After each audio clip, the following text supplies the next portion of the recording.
اور آپ صلی اللہ علیہ وسلم نے معاش کے لیے تجارت بھی کیا ہے۔ آپ کا پہلا سفر جو شام کی طرف ہوا تھا تجارت کے خاطر 12 سال کی عمر میں، اسی سفر میں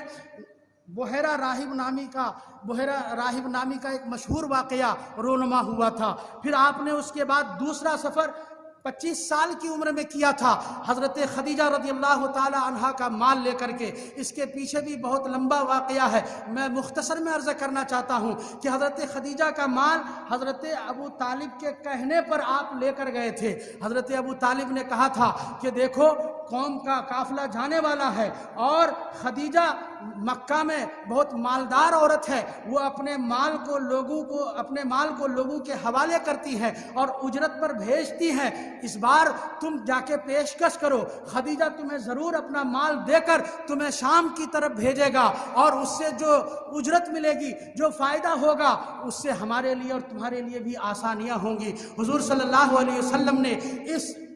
کا جواب کچھ نہیں دیا، آپ خاموش رہے، بلکہ ایک روایت میں یہ آتا ہے کہ حضور صلی اللہ علیہ وسلم نے اپنے چچا سے کہا کہ ٹھیک ہے، ان کو ضرورت محسوس ہوگی تو وہ خود ہمیں بلا لیں گی، لیکن جناب ابو طالب نے کہا بھتیجے اس انتظار میں مت رہو، کہیں ایسا نہ ہو کہ وہ مال کسی دوسرے کو دے دے اور تم خالی ہاتھ رہ جاؤ۔ اس پر حضور صلی اللہ علیہ وسلم خاموش رہے، لیکن ادھر کا معاملہ یہ تھا کہ حضرت خدیجہ کی بھی یہ خواہش تھی کہ ہمارے مال کو محمد ابن عبداللہ صلی اللہ علیہ وسلم لے کر جائیں، لیکن ان کی بھی ہمت نہیں ہوتی تھی کہ حضور کو اس کی پیشکش کریں۔ کسی طریقے سے خدیجہ کو بھنک لگ گئی کہ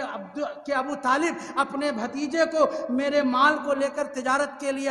جانے کے لیے آمادہ کر رہا ہے، تو قبل اس کے کہ مطالبہ ہو حضرت خدیجہ نے خود پیشکش کر دی اور کہا کہ تم میرا مال لے کر جاؤ، جتنی اجرت میں دوسرے کو دیتی ہوں اس کا دوگنا میں تمہیں دوں گی۔ پیارے محترم بزرگ اور دوستو، یہ سامان سفر اور یہ تجارت کے اموال آپ صلی اللہ علیہ وسلم اونٹ پر لاد کر شام کی سفر میں نکلے ہیں، اور وہاں پر پھر ایک واقعہ پیش آتا ہے، وہ واقعہ نستورہ راہب کے حوالے سے ہے، جس نے آپ صلی اللہ علیہ وسلم کے مہر نبوت کو دیکھ کر آخری نبی ہونے کا اس نے اقرار کیا تھا۔ اور دوسرا واقعہ جو پیش آیا تھا اس سفر میں وہ یہ تھا کہ آپ صلی اللہ علیہ وسلم جب سامان تجارت کو فروخت کر لیا تو ایک شخص آیا اور آپ سے کچھ بات چیت کرنے لگا، اور بات چیت بڑھ گئی تو اس نے کہا کہ لات و عزیٰ کی قسم کھا کر آپ کہیے تب میں مانوں گا۔ حضور صلی اللہ علیہ وسلم نے ارشاد فرمایا کہ ما حلفت بہما قط وانی لعمر فعارض عنہما، کہ میں نے کبھی ان دونوں کی قسمیں نہیں کھائی ہیں، میں تو اگر گزرتا تھا اور لات و عزیٰ سامنے آ جائے تو میں اس سے رخ موڑ لیتا تھا، اور تم مجھے کہتے ہو کہ اس کی قسم کھا کر کہو۔ وہ آزما رہا تھا، اس نے کہا نوجوان بات تو وہی صحیح ہے جو آپ نے کہا ہے، یقیناً یہ بات سچ ہے۔ اس کے بعد اس شخص نے حضرت میسرہ جو حضرت خدیجہ کا غلام تھا، آپ کے ساتھ میں اس سفر میں شریک تھا، میسرہ سے کہا کہ یاد رکھو ھذا واللہ نبی تجدہ احبارنا فی کتب منعوتا فی کتبہم، بخدا یہ اللہ کے نبی ہیں، ہمارے علماء نے اپنی کتابوں میں ان کے یہی اوصاف لکھے ہیں۔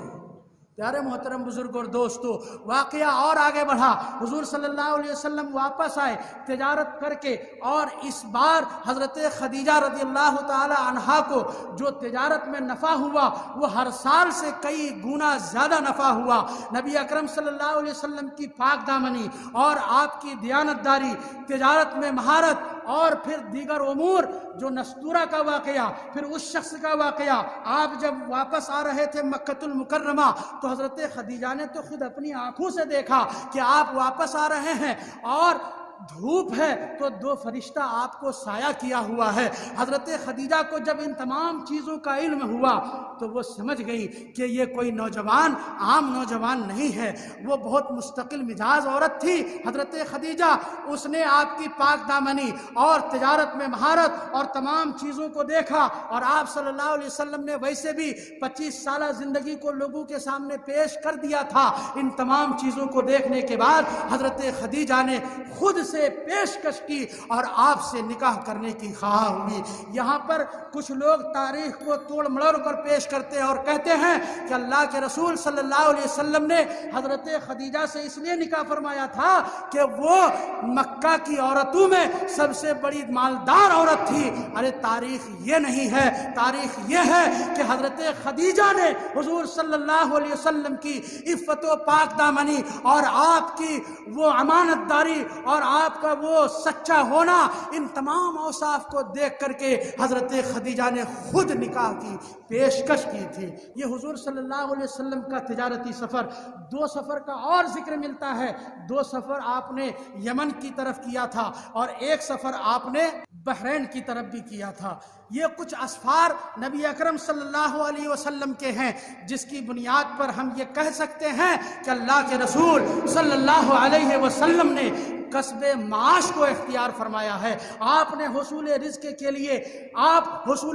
لیے مکۃ المکرمہ سے باہر تشریف لے گئے ہیں، تجارت کو اختیار کیا ہے، لوگوں کے ساتھ معاملات کیے ہیں۔ ارے ایام جاہلیت میں بھی یہ آیا ہے کہ نبی اکرم صلی اللہ علیہ وسلم نے بہت سارے معاملات کیے ہیں۔ ان تمام چیزوں سے یہ بات واضح ہوتی ہے کہ ایک انسان کے لیے ضروری ہے کہ وہ بیٹھے نہ رہے بلکہ حصول معاش میں لگ جائے۔